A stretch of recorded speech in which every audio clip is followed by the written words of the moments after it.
Hello बच्चों, हमारा question है आयोनाइजेशन एनर्जी पर। आयोनाइजेशन एनर्जी किसको कहते हैं?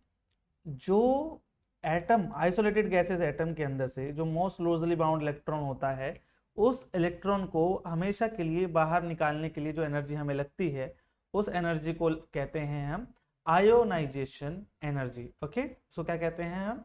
Ionisation energy. अब पूछा गया है कि इन्होंने क्या कर दिया, डेटा दे दिया है फर्स्ट आयोनेशन एनर्जी का, सेकंड आयोनेशन एनर्जी का, थर्ड आयोनेशन एनर्जी का, ठीक है। और एटम दे दिए हैं P Q R S T, और पूछा गया है नोबल गैस कौन सी है। देखो, नोबल गैस का जो कॉन्फ़िगरेशन होता है, नोबल गैस का जो इलेक्ट्रॉनिक कॉन्फ़िगरेशन होता है, वो सबसे ज्यादा स्टेबल पाया जाता है।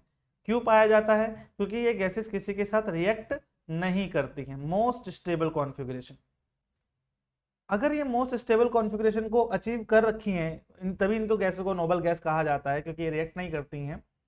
अगर ये इलेक्ट्रॉनिक कॉन्फ़िगरेशन मोस्ट स्टेबल है, तो यानी कि ये गैस बिल्कुल भी नहीं चाहेगी कि इसका इलेक्ट्रॉनिक कॉन्फ़िगरेशन डिस्टर्ब हो। इसके अंदर से कोई भी इलेक्ट्रॉन ना तो ये निकलवाना पसंद करेगी, ना ही डलवाना।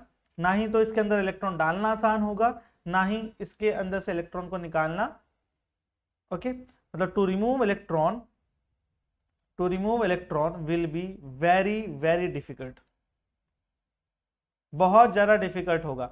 और जो चीज डिफिकल्ट हो उस चीज में एनर्जी ज्यादा लगती है ना। जो भी चीज हम करते हैं, अगर वो बहुत डिफिकल्ट है तो उसके लिए एनर्जी, उसको करने के लिए एनर्जी ज्यादा लगानी पड़ेगी। तो आप देखेंगे फर्स्ट आयोनेशन एनर्जी, फर्स्ट ही देख लेंगे, मतलब पहला ही इलेक्ट्रॉन तो निकाले कम से कम। पहला ही इलेक्ट्रॉन अगर बहुत मुश्किल से निकल रहा है तो समझ जाओ कि भाई ये नोबल गैस इलेक्ट्रॉनिक कॉन्फ़िगरेशन है। तो आप देख रहे हैं पी क्यू, सॉरी पी की वैल्यू 300 है, क्यू की 99 है ना, किलो कैलोरी पर मोल में 118, 176, 497।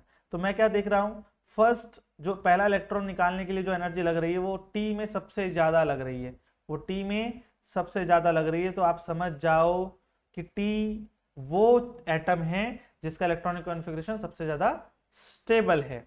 तो आंसर विल बी टी। ठीक है बच्चों, और आंसर विल बी टी। और सक्सेसिव क्यों ज्यादा हो रही है? जब हम एक इलेक्ट्रॉन निकाल लेते हैं तो जेड इफेक्टिव बढ़ जाता है, जेड इफेक्टिव बढ़ जाने से आयनिक एनर्जी भी बढ़ती है। ओके ओके बच्चों, final answer is option B. Good luck.